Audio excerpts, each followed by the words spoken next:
What's up, everybody? Welcome to LFG, Mack Flash, Leisure Fan Gab. But today, the L means live. We're live with this one. And if you've got 5 viewers already, that's excellent. And if you're here to waste time before trivia, that's your prerogative. We are happy to have you here. We are talking about what happened at the Oscars last night. Now, previously on LFG, Scott and I talked about what might be the most surprising thing to happen at the Oscars ceremony. We narrowed it down to maybe a movie A win here undeserving or of an there. Oscar would get one. My prediction was the most surprising thing that could happen would be we don't talk about Bruno has a massive write-in campaign and magically wins. Scott said something along the lines of "Don't Look Up" wins best screenplay. Something wild, sure. Yeah, those were Yeah. the wild things that went through our head when what actually happened rocked the world to its core. Scott can feel it on his face what happened. Halfway through the ceremony, Chris Rock made his appearance. He was going to present an award, and he, being a professional stand-up comedian and former Oscar host, he decided to warm up the crowd before announcing the nominees. He pointed to Javier Bardem and Penelope Cruz, gave a couple of jokes at their expense, and then turned towards presumably to everyone in the world, friends of his, the Smith family. He said, "Jada, I love you. I can't wait to see G.I. Jane 2," referring to her very closely shaved hairdo. He was ready to move on, and he said, "I'm here too." And before he could finish his sentence, Will Smith approached him on stage and slapped him across the face. As that happened, the audience was in laughter. They applauded as to what happened, and he slapped Chris and went right back to his seat. Chris said, as during the ABC broadcast, which was cut up, but if you go onto YouTube, you can find uncensored versions. He says, "Will Smith just slapped the shit out of me," and you can hear Will screaming from his seat, "Keep my wife's name out of your fucking mouth." Chris said, "It was a G.I. Jane joke." And Will repeated what he said. And that is what brought the audience down to a hush. And what everyone watching clearly saw was real. Scott Despins is probably one of, if not the biggest Will Smith fan in my group of friends. He ride or dies Will Smith to the bitter core. It's his favorite entertainer of all time. Yes. Uh, did last night change that? Okay, we got a lot to talk about. I got a lot to Yeah. unpack. No, of course it didn't change that. For a lot of people, probably. And I've had some talk with some friends about it. But that's the biggest story in the world today is Will Smith's Academy Award night. What happened, and then leading into the fact that he did win the Academy Award for Best Lead Actor, which presumably most people knew about. I predicted you went a different way on our brackets, and we'll break down and we'll talk about our brackets. But like I said, any big story today is about Will and Chris Rock and his behavior. Did it change for me? No, but we do have a lot to unpack. What did you think? Well, when it happened, I was cracking up. I thought the G.I. Jane joke was hilarious. And as it happened almost in slow motion because he made that joke. It cut to Jada. I noticed her hairdo, and I was like, you know what? I would love to see Jada Pinkett Smith in G.I. Jane 2. That would be great. And as I was enjoying my imagination of what that would be like, my attention was then drawn to, oh my God, what is happening?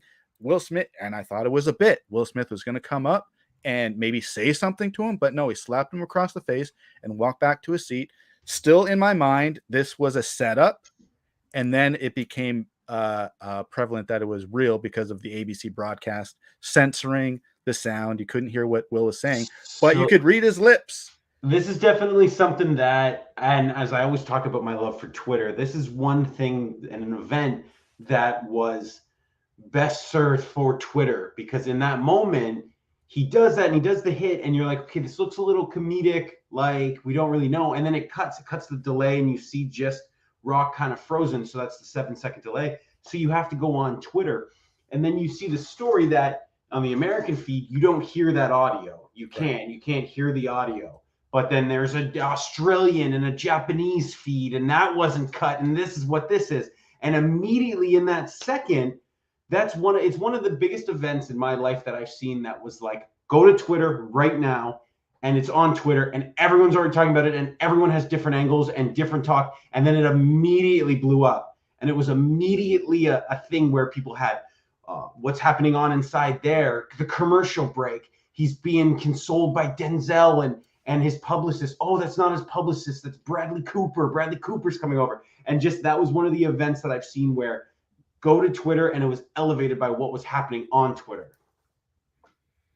I am not a Twitter follower. Nor am I someone who reads Us Weekly. I did not know Jada had a alopecia, a medical condition that causes her hair growth to be erratic or not at all. So she shaves her head and she looks terrific with that. And so when that came out, that was a whole other thing about how disrespectful Chris Rock's comment was, which didn't, hit me at first. But what did you think of that? So I knew that too. I knew exactly what she was going through because I do follow. She has a talk show, Red Table Talk, that she does, and she's been talking about it. And I think I saw a photo probably last fall. I want to say either around or before the time King Richard came out. She went public with it, and she was doing like her videos and her bits to it. So that's the whole thing on if Chris Rock knew or didn't. I've watched the footage many times. And he makes, after the joke, he says, well, that was mild. That was mild. I think acknowledging that he could have gone worse, acknowledging that he knows what it's about. Do you know what I mean? There's a lot of gaps that we're filling in on this whole thing. But ultimately, like I said, too, even if he did know, it was a very tepid joke in its response. And I do want to really just dive deep into a whole cause and effect of the actual slap in itself. But in the moment, if you take it for just face value, Will looks psychotic. We don't know what the comment meant. Actually, may I take the whole discussion right here? Okay. Absolutely. So like I said, so this is what I really been waiting to dive into as a Will Smith mega fan. Clear out, we're gonna go ISO on this, and I'm gonna cook a little bit. So you look at it on face value, and you'll say right now and say, well, I don't really get it, or did Chris Rock know about that, or did he not, or Will gets nuts, and he's offended by this. I think if you look at what happened, there's two ways. There's a micro and there's a macro way of looking at everything that happened in Will's life. And let's go on the macro level. And the most macro thing about it is how Will Smith constructs himself as a celebrity. He's been carefully meticulous for the last, let's say, 30 years of his career. And that's the thing that's really sad that I keep wrestling with, is the fact that this was his evening to be coronated as the best lead actor in Hollywood for King Richard. We all knew it was going to happen. He ran the perfect campaign and all this, and it was meticulously put. The Williams sisters were in attendance. He and his wife were there. Everyone knew he was going to win, and he's carefully constructed how he got to this point. And one thing Will has always done is be transparent, and he's always prided himself on that. And Jada has the Red Table Talk, and certainly they had the stuff where they go live and they talk about their relationship and the entanglement she had with that rapper August Alsina or whatever. And he becomes the meme, and he's always gone on about kind of, what he's with his emotions, and he's putting his emotions out there with Jada and that. And he has a YouTube video that he vlogs about constantly every day. Him and his family are on, and he's discussing all this. And he kind of exposed himself. He wrote his memoir back a little bit too, so he was really in a finding himself way. So he exposes himself emotionally, and as he does, you can't be surprised when you put yourself out there that the Smith Pinkett family are a little bit more sensitive, because they're out there, because everyone knows their business in that regard. And Will has kind of been letting his skeletons out, and people have been seeing a little bit more. Now, there's more of like the micro level is the whole Chris Rock of it. And obviously Chris Rock and Will Smith go back. He was on the Fresh Prince years ago. He and Jada have done the Madagascars together. So certainly you don't really cross paths with somebody you do an animated film with, but there's press tours, there's parties for it. So they certainly know each other. So what's led to be believed in this instant is the jokes back when he hosted in 2016. He took some shots. I thought those jokes were hysterical that came out about Jada boycotting the Oscars was like Chris Rock boycotting Rihanna's panties. It doesn't matter because he wasn't invited. And I'm like, that joke's funny. Now I get that because that's all tied to the Oscars So White when Will Smith was not nominated for concussion, that they went out and said that they were boycotting the Oscars at the time, and Chris Rock went in on them. But I guess there's other little things that have been happening that I've been reading a little bit too, is that he's been kind of trolling the Smith family on Instagram comments in the past few years. So Will has this thing with his ex-wife, and they co-parent the oldest child, Trey.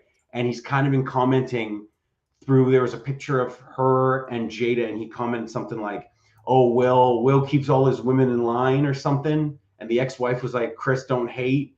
So Chris Rock has been kind of like commenting on their stuff through the years. So I think in that instance, when you see Will Smith and Chris Rock makes the little joke, offhanded, however it is, or whether it's funny or not, or any of this, I think Will Smith sees a guy who has been pestering him, maybe, but I think he's also been wrestling with how he reacts to things, how he is viewed in the media, how he has kind of become a joke in the meme and the pain meme and the entanglement and all this stuff. I think he sees the Tupac Shakur jokes that people make, that Jada's love of her life was Tupac Shakur back from the early 90s when they were very close together, best friends. And I think Will was just blew up in that moment. I think he had an absolute crisis. And it was that moment where I find it baffling. He's so meticulously planned how he kind of like constructs his celebrity and his fandom and all this and his family as he does. And in that moment, like I said, the macro and the micro come together. And from when he makes the joke, the one thing I have struggling with where I'm just like, damn, Will, he laughs at the joke originally. Mm-hmm. So Chris Rock makes the joke and Will laughs at it, and Jada shoots daggers. And then there's 6 seconds where he like kind of like, again, regards that's mid. I could have done, oh, hey, here. And then Will comes up. So I think in that 6 seconds, Will Smith saw, you know, I'm tired of being the butt of people's jokes. I'm tired of being the butt of this guy's jokes. I'm tired of how people view me. I'm tired of people saying I'm not black enough. I'm not tough enough. I'm tired of people saying that the open marriage jokes, the entanglement jokes. And I think in that 6 seconds, Will Smith let the toxic, like any bit of toxic masculinity he had, get the better of him. And he just crumbled on the pressure. And just going back to it is the fact that it's not even just like he was just there as a presenter. He was there to be honored as the best lead actor. Only a handful of black men have won this award, and he's going to be one. And he let his demons get the better of him. So again, this morning, as I say, is like Will Smith finally, you look back at yesterday's thing, I'm like, we did this, we won the award. And Will Smith wins the Academy Award. But what did it cost to get there? And that's it. It's just his carefully constructed porcelain view of what it means to be a celebrity came crashing down because he had to prove something to himself or to the fans. And that's just became sad. And it's a moment that will define this ceremony forever. Similar to, you know, Hopkins winning over Chadwick, similar to La La Land and the Moonlight fiasco. This will be known as the Oscars, where Will Smith slapped Chris Rock. I do want to say that too. And those two things you just said, I mean, Hopkins Bozeman, last award of the evening, right at midnight. La La Land Moonlight, right at 12:15 a.m. the next morning. This was at like 10:23 p.m. That's right. And it completely tanked the ceremony. This was one thing I said to you privately is like, immediately, Chris Rock was there to present documentary award that Questlove won. Couldn't tell you one word Questlove said. Questlove came out the worst from this. And I feel so bad for him. And he's kind of, he was the perfect guy to handle it because he's a celebrity and he knows both. And he obviously works for the Tonight Show. So these celebrities cross his paths. So in the green room afterwards, he said, I will not be talking about this. I'm only talking about my film. And he's the best guy to it to kind of diffuse it, because if it was, say, somebody else like a screenwriter, they would have taken a little bit of the shine off. But it being Questlove, he again knows Chris Rock, and I'm sure he knows Will Smith. So it was just an unfortunate circumstance to be in. But as I said to you, the rest of the awards, which I do want to talk about the whole awards as a whole, and talk about our predictions and how well one of us did. But in that instance, looking back at it from 10/23 on, it just let the steam out of all the sails. I was just sour on the whole awards. Kenneth Branagh wins. Who gives a shit? Jane Campion becomes the third woman. Don't care. Coda won Best Picture. Could care less. Will, we got to get to Will's speech. And then when Will gives his speech, we have to dissect what the speech meant. Yeah. Little bizarre speech, talking about being a vessel for love and talking about comparing himself to Richard Williams, which was a fine speech, but the tears and all that just kind of, it's sad. I don't like him any less than I did yesterday. I am so ecstatic that my favorite actor, my favorite celebrity is now an Academy Award winner.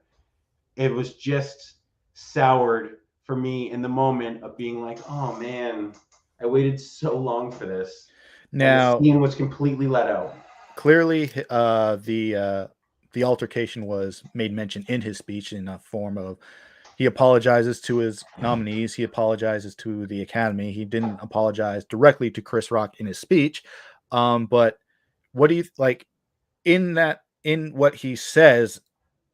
Do you think that's what he prepared to say when he won? Because clearly, knowing Will Smith as well as anybody does, you'd almost expect a Cuba Gooding Jr.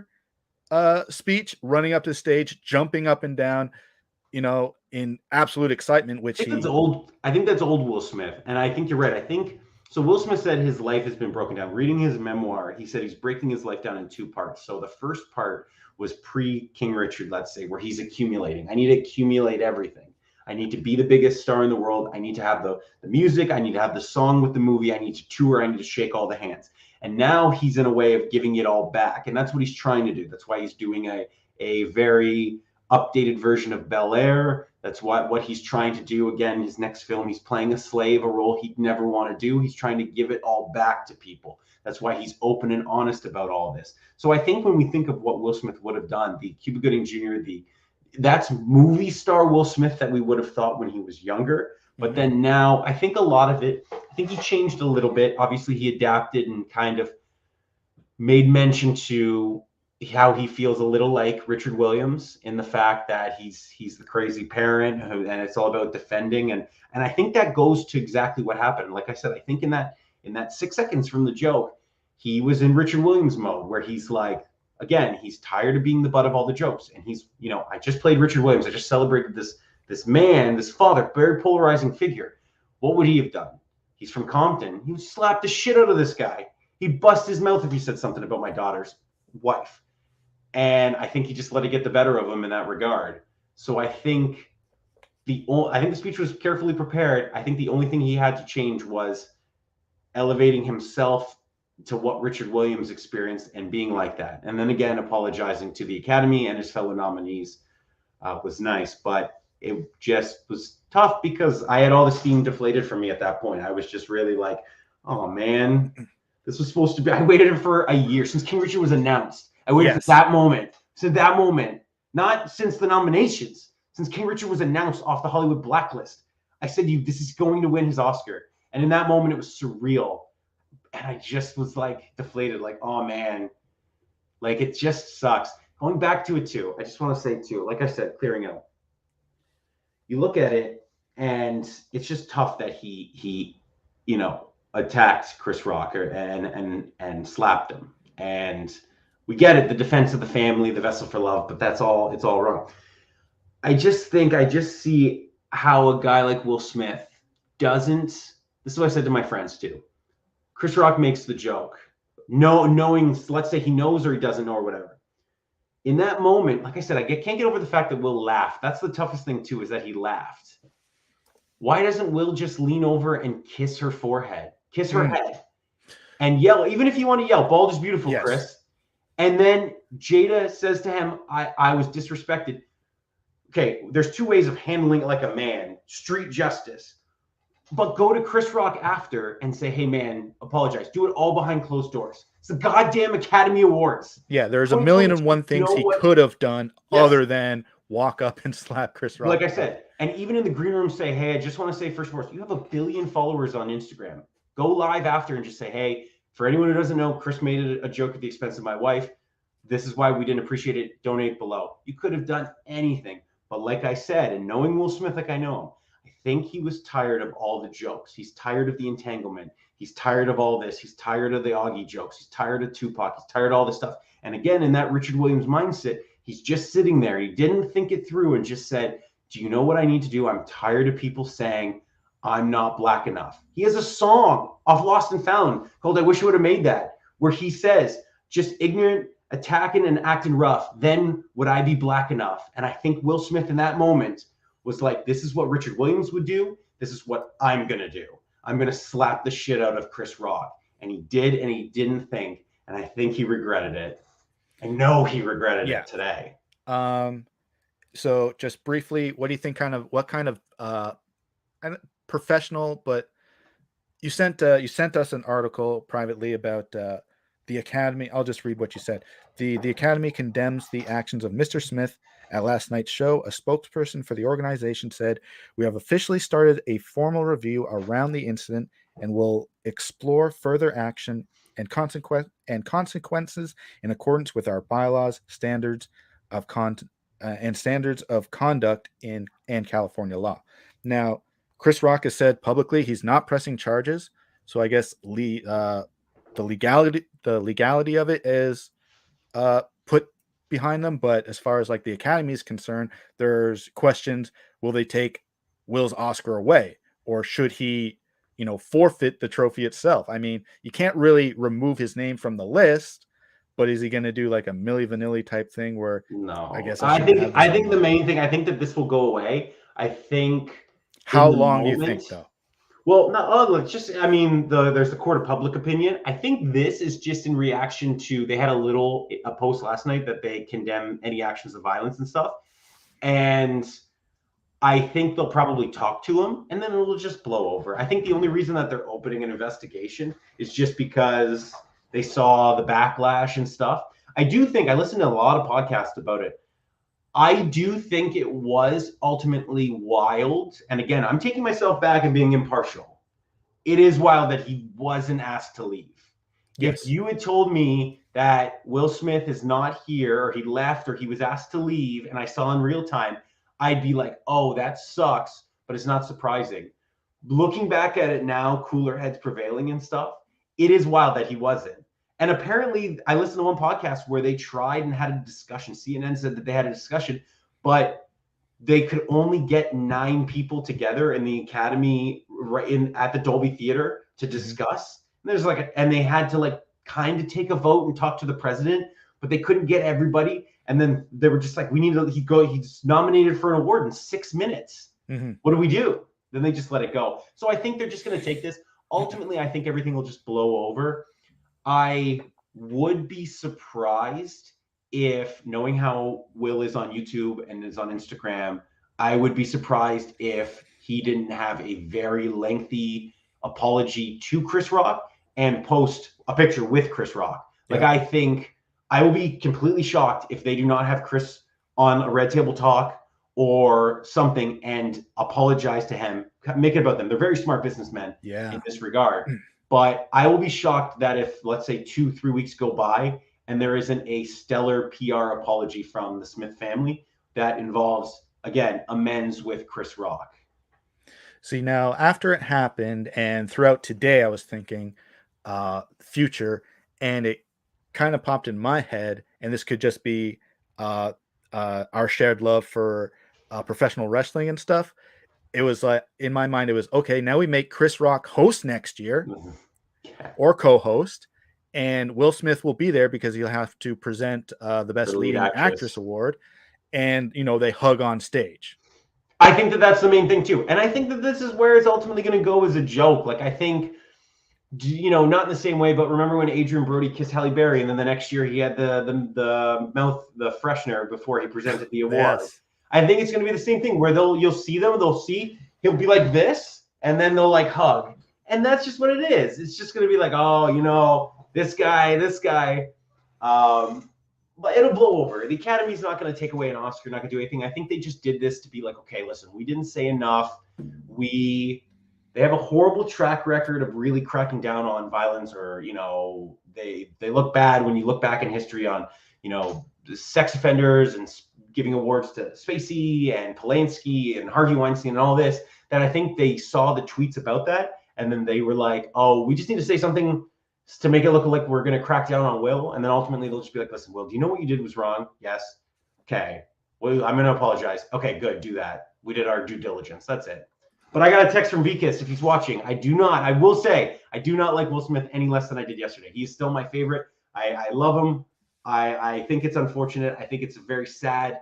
I'm not as surprised because I've known how wound up tight he can be and how alpha Jada is, and he's a moth to her flame, and he felt the need to defend her honor. But I think it's unfortunate he stepped on himself at the biggest stage of his career like this. But no, I do not like my guy less. I would have my Will Smith shirt on if it wasn't downstairs and I wasn't napping and didn't come to the show late. So also I apologize for my lateness. That's okay. So we'll put the whole saga of that aside and we'll continue with regular Oscar talk. How did you like the ceremony as a whole? I thought, okay, yeah, like we said, I was texting you. I was really enjoying it. I don't understand. A lot of people were bagging on the Oscars. I thought the three hosts were great. I thought Schumer was very funny. I thought the Regina Hall bit was hysterical with the guys and the COVID tests and the single guys. I thought that was so funny. I thought the Wanda Sykes skit. So I liked all the bits. I thought everything was really, really, really well done before. I thought the pre-awards were lame, but edited seamlessly. I watched the Academy Awards with Natalie and her family. They didn't know that those awards were given out earlier. I didn't tell them.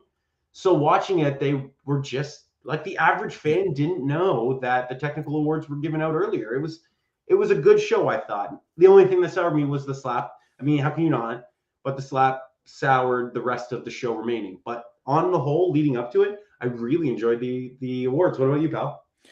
I almost didn't watch it. I don't get ABC clearly on my TV, but once it started, you sent the text about Beyonce opening the show, and I was like, okay, let's see if this works. I clicked on the TV, and it ran pretty clearly through the whole thing. So I did sit through it all, and I'm glad I didn't miss, historic television as it happened, because I probably would have kicked myself in the butt about that. Yeah.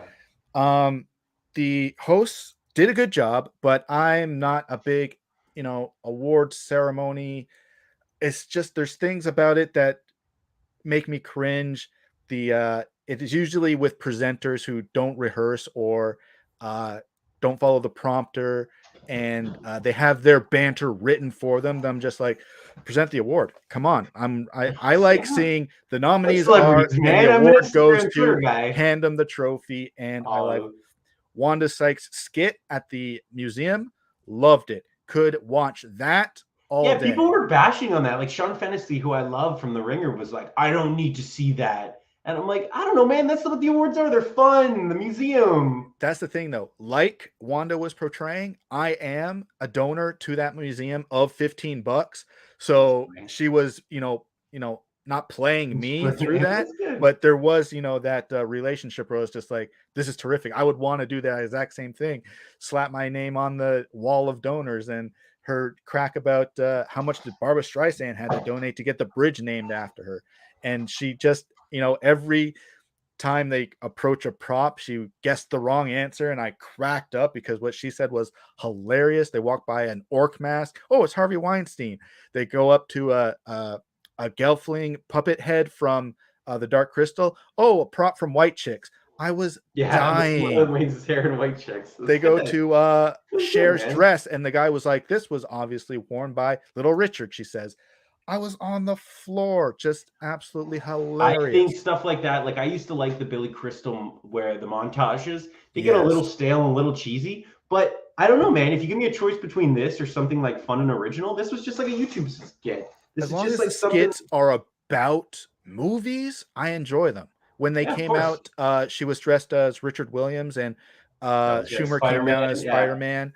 That was great because it was related to movies. But if they're up on stage, cracking jokes about the people sitting there, and then Oh, see, I love monologues. You have the a camera monologue is for right there ready to catch their reaction. I'm just like, they don't want that. They have to put on that smile. It's like, that was hilarious. Yeah, okay.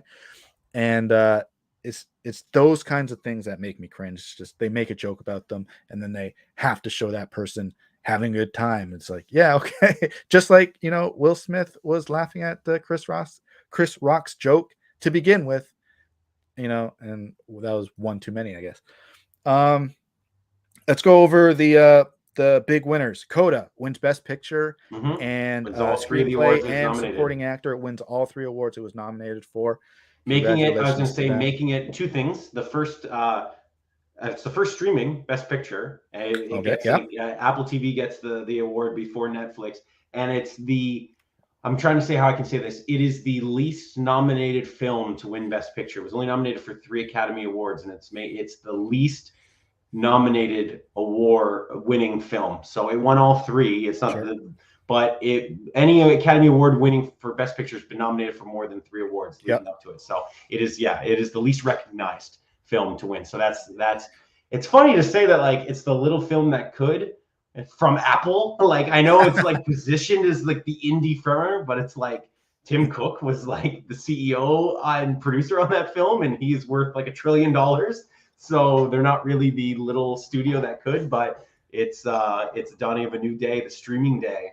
The writer, Sean Hayter, was also the director. So, she doesn't get an award for that, but it's nice to see the director acknowledged in some fashion. Yeah, she won screenplay. She won adapted screenplay. Yes, exactly. Moving on, though, to who did win Best Director, Jane Campion. She wins Best Director, and this is the second time a movie only wins Best Director. The one before that was The Graduate. It was nominated for like 6 or 7 Oscars, only winning Best Director. Power of the Dog, nominated for 12, only wins 1, and it's Best Director.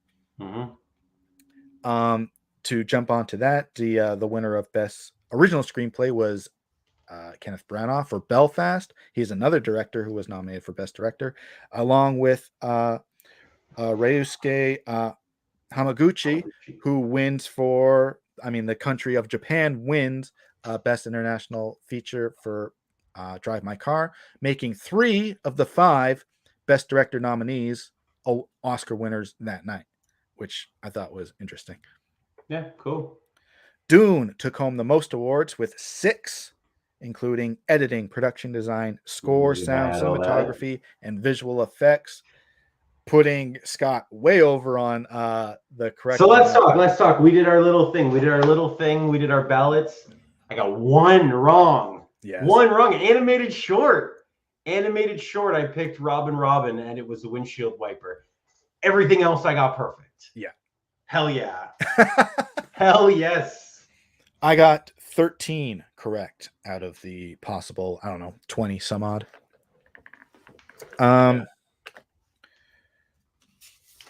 Next, Billie Eilish wins Best Song with her brother Phineas as the co-writer of No Time to Die for the James Bond movie of the same name, making Diane Warren. She moves to 0-13 in terms of nominations and no wins. She's clearly going to get one as a lifetime achievement, but we'll just have to see which happens first, that or an actual win for her. You know what's funny? The Bond franchise goes 0-22 and then wins the last 3 theme. I mean, again, granted, not all they were nominated, let's say, but I'm just saying, then wins the last 3 in the last 10 years. So Skyfall, Spectre, and No Time to Die all win. So now that's funny about the Bond franchise. If you're doing a theme, you're automatically positioned as a front runner for lead song. So they won the last 3. And I think Diane Warren's last loss was to Sam Smith's song for Spectre. And that was the song she wrote with Lady Gaga for their movie or the documentary. The Rapes on Campus? Yes. That was robbed, man. That was so tough. That was a tough loss that year. Yeah. And all the victims out, they were introduced by Joe Biden. It's a song written by Lady Gaga. How are they not going to get her on stage as the winner? and Diane Warren she has her name attached to it. She will finally get her Oscar as well, but it didn't happen for her that year. Yeah. Better luck next time. What is next? Jessica Chastain wins for lead actress and I was happy about that. It was Yep. interesting because she skipped the red carpet to be at the presentation for the makeup award, and they made sure they had a camera on her so that when they edited that portion into the show, they got her congratulating those people as they walked up to the stage. It was But it funny. was seamless too, because now we knew, and again, I'm on Twitter and people are commenting about it, but like she was being interviewed by like E at like 5:02 of the start time, and we knew we knew she wasn't on the red carpet, but they edited it and adjusted it to make it look. And we knew that she was in the Dolby Theater, and then when that award was given out, they showed her, and I'm just like, this was all very well done, how it was like done together. So to the point where I was just like, let's do it that way. Let's What's have that? the nominations and present the award in. I mean, the whole show would last an hour. If I they agree. did I think the big thing, if you want to look, and we'll talk about, I think the song performances always hold it back. I think it's great. Or just do one medley of everyone, pre-record that, do it on the red carpet last year. Like last year that was terrific. so They did on the cool. yeah. But like you did the Beyonce stuff, and that was like 5 minutes long, and that opened the show, and that was fire. But it's also not the Grammys. And then you do this, but then you have to do a second Encanto song that wasn't nominated. But like the weird thing that is baffling to me is we don't talk about Bruno is the biggest song of all time, and they play that at 9:50. Mm-hmm. So any kid that realistically wanted to stay up to watch it, that's like under 10, is already in bed. Yeah. So you don't lead off with "We Don't Talk About Bruno." It's just, I was like, so why are you saving it with like the Megan Thee Stallion remix for 10 o'clock? Well, that was clearly where the spot they saved open for Van Morrison, who wasn't there and didn't perform. Yeah, so that's it. So that's just what I mean. Is like you take all that in, you shave off like 30 minutes.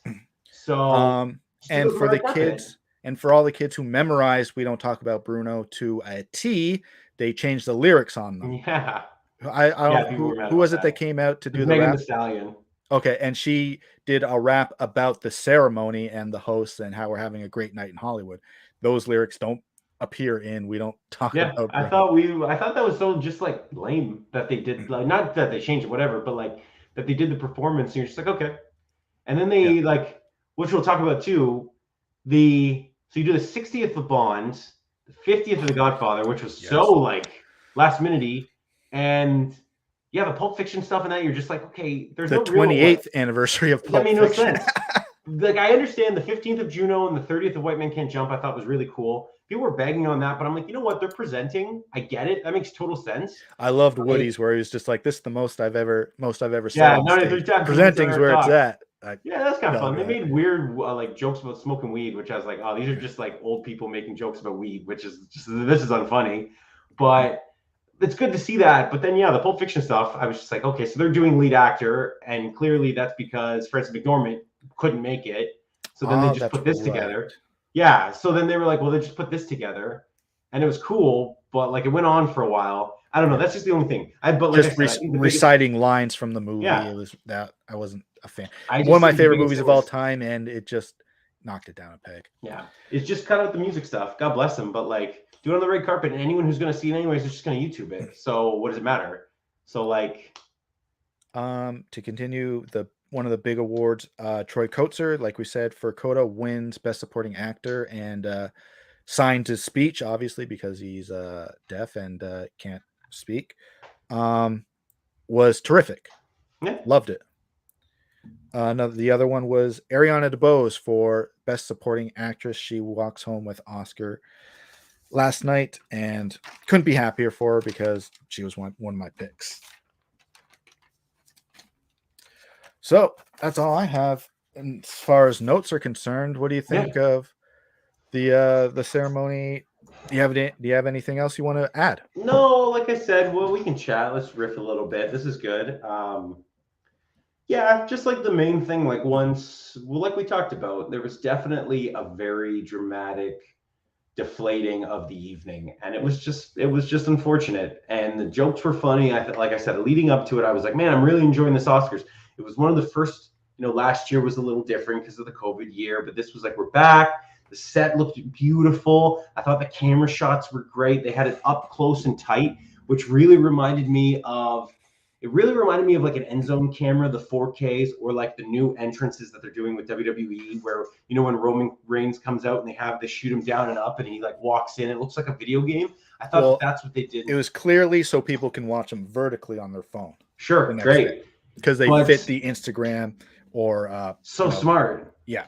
Yeah, I dug it all. I dug it. I liked it. And like I said, the skits, the bits, the stuff, I was like laughing pretty good at the Regina Hall's like COVID test and the open marriage Will and Jada joke. I thought was like, I'm like, that might be one of the funniest jokes I've ever heard. Right. And you'll notice he didn't walk up on stage and slap her about that one. Yeah, so it's clearly, I mean, the pot was bubbling and the top blew off. Like I said, I tried to break it down as best I could, and from my viewpoint, I don't know if I really conveyed, but I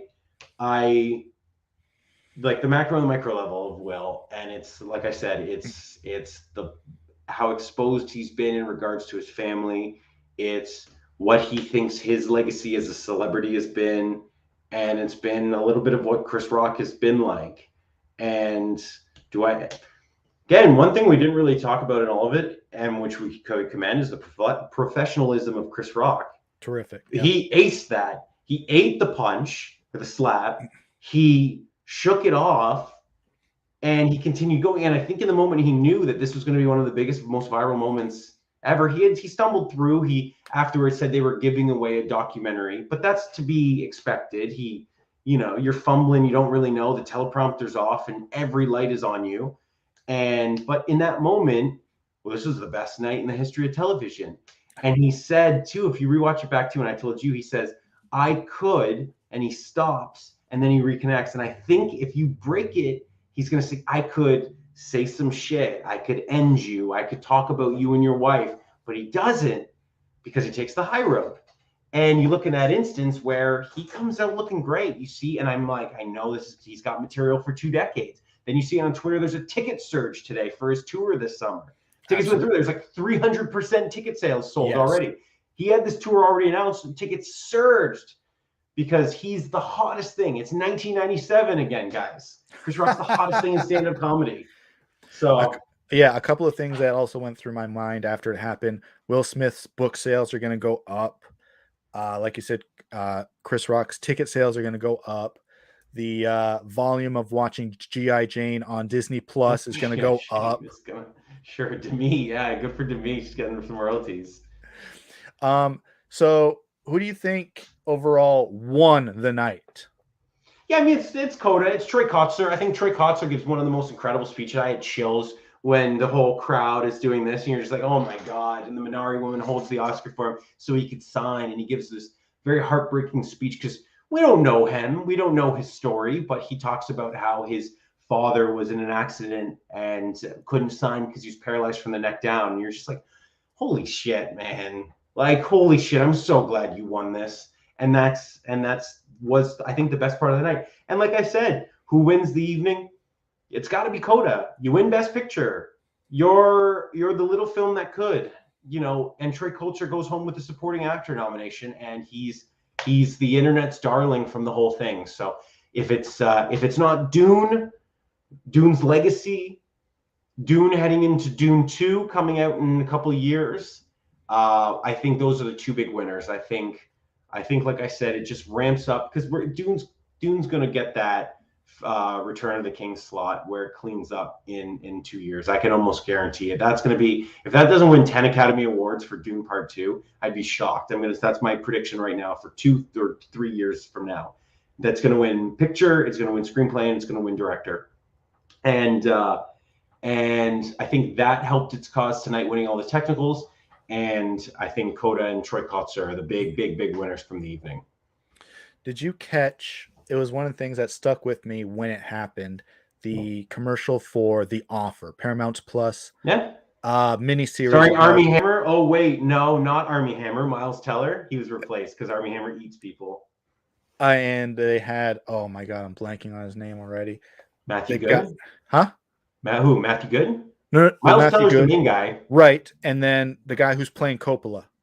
Oh, it's Dan Fogler. Dan Fogler, that's right. And this is going to be a mini series on Paramount Plus about the making of The Godfather, or maybe just pitching it to the higher ups, who at this point was a It's gonna be getting the Oscar. rights and filming it because there is a Right. Pacino and a Khan and a Duvall character on the cast list. Now, when I saw when I saw this commercial, I was confused because there's a movie coming out starring Jake Gyllenhaal and Oscar Isaac playing the parts of, the producer and Francis Ford Coppola, and it tells the same story about how they're going to make The Godfather. So when I saw Miles Teller and so on, I was like, what is going on? Is this the movie Scott's been talking about?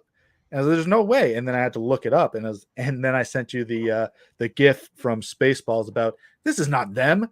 You've captured their stunt doubles, because that's what it looks like. This is No. this. I don't want to see this. I want to see the Gyllenhaal and It's Oscar like I Isaac. say, it's like I say to Natalie, and I quote Arrested Development in this. I'm like, we are in the streaming wars.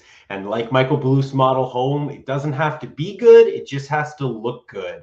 And that's literally, they will make a show on anything. And I think the apex of that was Pam and Tommy, where I'm like, oh, this is the show now. It's the same thing. They're going to make a show about The Godfather, and they'll probably make a show about Apocalypse Now. And they're just going to make all these shows because, like I said, these streamers, Netflix, Apple Plus, Paramount Plus, HBO Max, they need content. And like I said, it doesn't have to be good. They just need to show things to people, the masses, feed us. Like I said, so now every story is right for film. And if there's a script out there, it's going to be made to a film, and it's going to be made to a miniseries, because that's just what they do. So with that, I think we can close it up here. We're just a few minutes away from 7:00. Mack Flash Trivia will be on right after us at 7:30. We thank Francois for letting us do this live as being the lead-in for that show. Stick around, or you know what? You have to go to Patreon to do that. You have to be a Patreon member and sign up at a certain tier to get the link to the Mack Flash Trivia on Monday nights. Do that. The link for that is in our description, I'm sure. Find the tier you're looking for and sign up. Scott, thank you for making this show, LFG, the Pushing Tin version of LFG, far more enjoyable than if I did it by myself. Oh, of course. Before we go, pal, one thing I always liked, I do like that I was on record last year.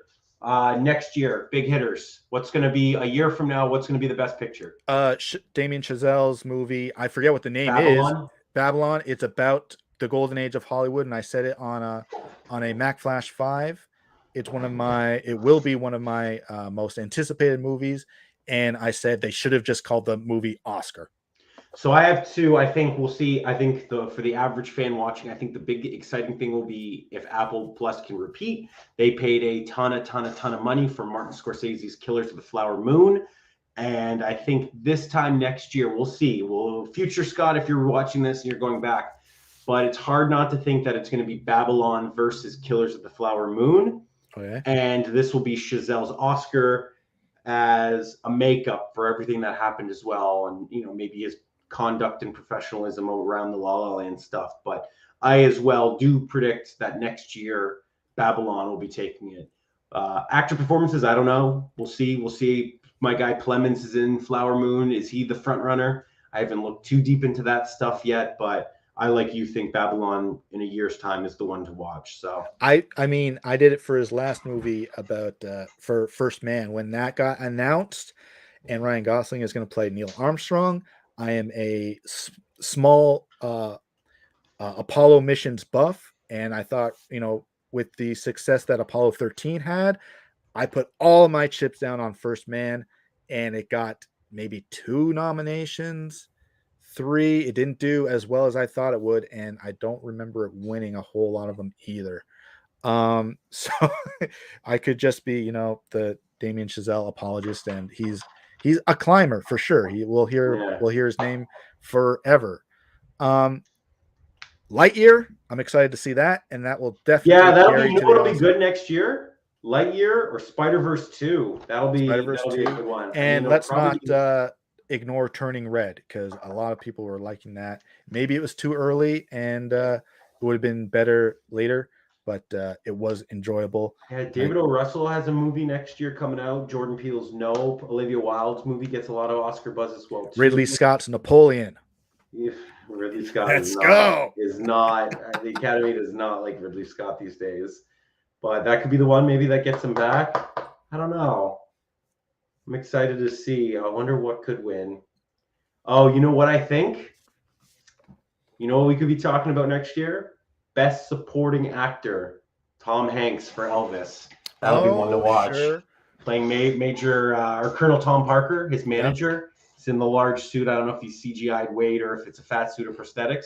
But he's playing a bit of an asshole, a bit of a villain. I think that'll be a really scene-chewing role for America's favorite COVID survivor.